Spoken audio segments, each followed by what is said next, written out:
నీ విశ్వాసమును బట్టి నీకు ఆ వాగ్దానాలు నీకు వస్తాయి. 11వ వచనం,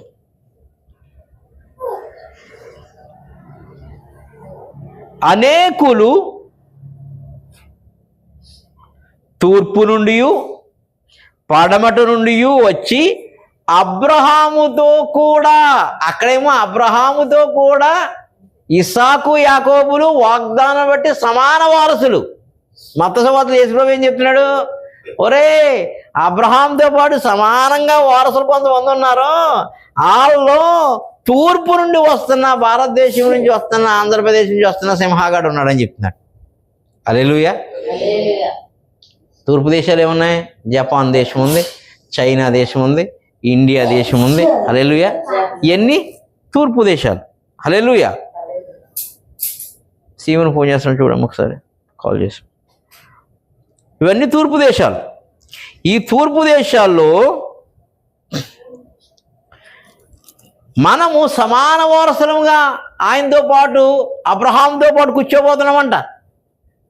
అదే కదా అక్కడ చెప్తుండే యేసుప్రభువు చెప్తున్నాడు. మళ్ళీ చదవండి.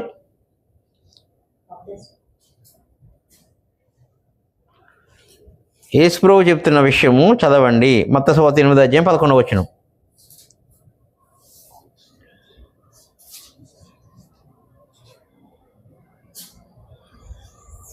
అనేకులు తూర్పు నుండి పడమటి నుండి వచ్చి అబ్రహాముతో కూడాను ఇస్సాకుతో కూడాను యాకోబుతో కూడాను పరలోక రాజ్యమందు కూర్చుందురు గాని. ఆగండి. అక్కడ ముందే ఉన్నది, అక్కడ ఆదికాండంలో ఎబ్రీ రాసిన పత్రికలో అబ్రహాము యొక్క వాగ్దానానికి సమాన వారసులు ముగ్గురే అన్నట్టు ఉంది అక్కడ.